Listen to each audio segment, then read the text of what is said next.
Hello, good morning. This is doctor Nadeem Ahmed. हम आपके लिए फिर से एक नया टॉपिक लेकर आए हैं। चैनल को सब्सक्राइब कर दीजिएगा, लाइक कर दीजिएगा। हम आपके लिए एक नया टॉपिक लेकर आए हैं, GRD, गैस्ट्रोइसोफेगल रिफ्लेक्स डिजीज।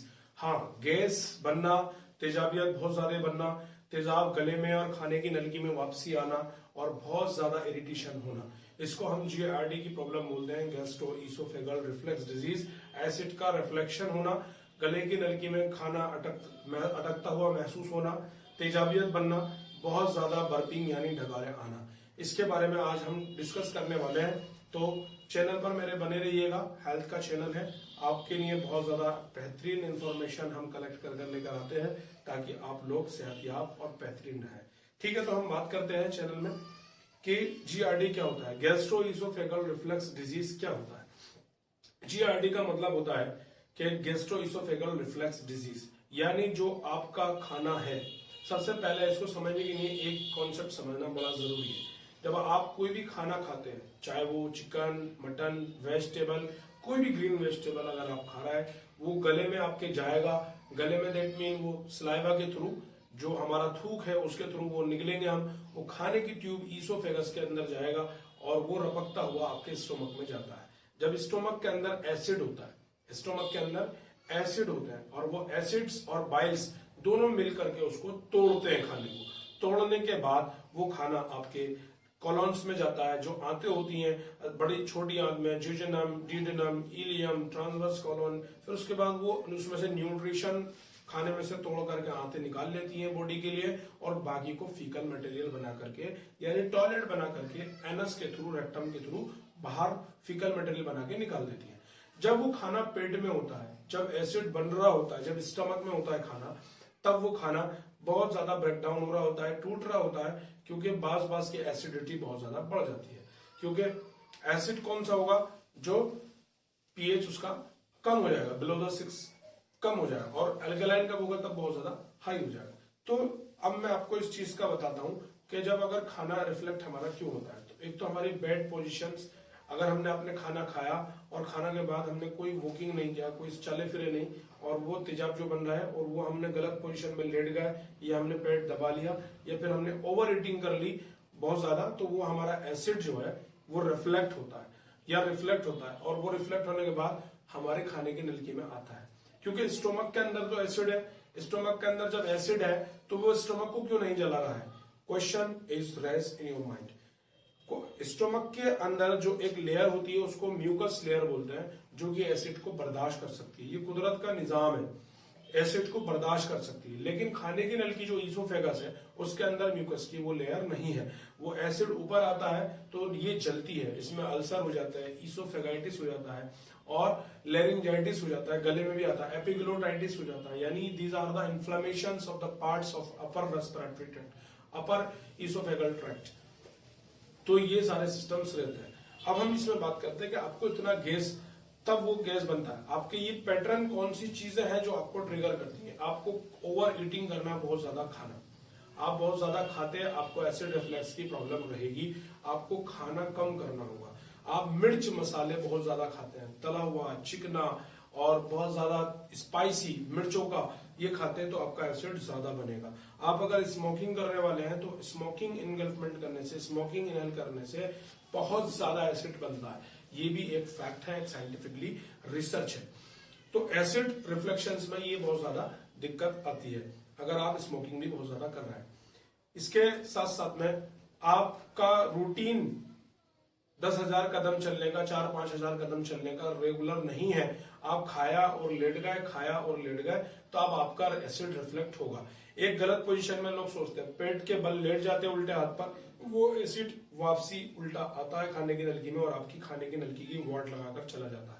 गला भी खराब, ये भी खराब। आपको लेटना भी है तो पहले आप टहलिए थोड़ा, एसिड का रिफ्लेक्शंस को बंद कीजिए, कम खाइए, और आप इस पैटर्न में लेटिए, इधर की साइड में सीधा हाथ की तरफ, गाल के नीचे हाथ रख के, अकॉर्डिंग टू अ हदीस, according to the scientifically research, according to the prophet Mohammed. तो ये वे सबसे बेहतरीन है रिड्यूस द एसिड रिफ्लेक्शंस। एक मेजर गलती ये भी करते हैं कि हम खाने के शुरू में और बीच में पानी हमको पीना चाहिए, आखिर में पानी नहीं पीना चाहिए।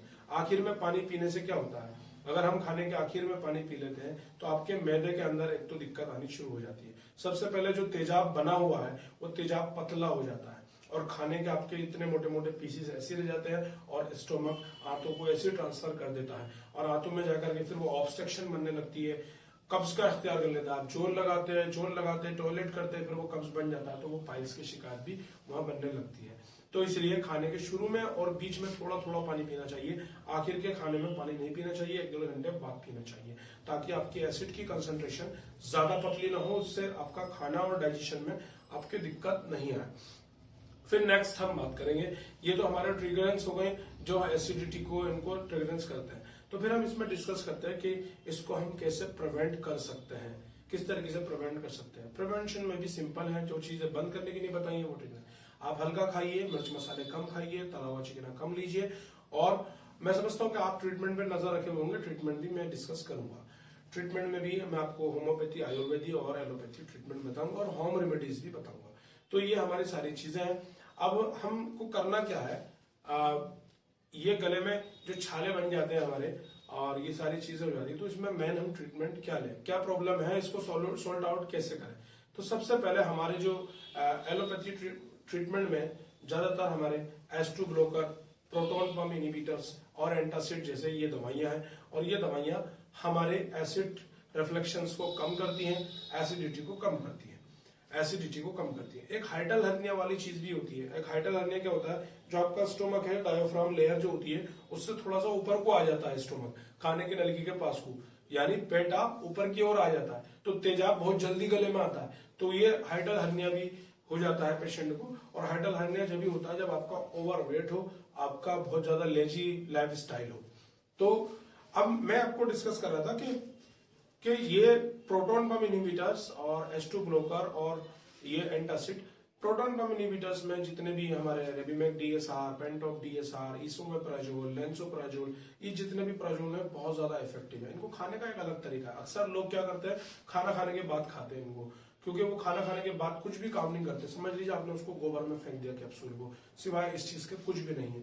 इसको अगर खाने का तरीका ये है, आप नहार मुंह खाएं, नहार मुंह खाएंगे आपको बहुत बेनिफिट मिलेगा, चाहे पेंटॉप DSR हो चाहे इसोमेप्राजोल हो। और आज के टाइम में पेंटॉप DSR यानी पेंटाप्राजोल के साथ लिवोसल्फराइड अगर कॉम्बिनेशन में है तो बहुत ज्यादा इफेक्टिव है, आपके GRD के लिए, गैस के लिए, जलन के लिए, तेजाबियत के लिए बहुत ज्यादा इफेक्टिव है। अगर आपको ये दिक्कत रहती है, खाने के बाद आपको ऐसा लगता है कि गले में बर्पिंग सी हो रही है, डकारें आ रही हैं खट्टी, और गले के अंदर जो है खाना रखा हुआ है, रिग्रुजिटेशन हो रही है, खाना वापसी आ रहा है, तो आप एक बेहतरीन चीज ले सकते हैं, एंटासिड सिरप ले सकते हैं डाइजीन का, वो मिंट फ्लेवर में आ रहा है, उसके अंदर एल्यूमिनियम हाइड्रोक्साइड, सिमिथिकोन वगैरह होता है। ये बहुत ही अच्छा है। 2-2 चम्मच दिन में 2 बार खाना खाने के बाद आप इसको इस्तेमाल कर सकते हैं।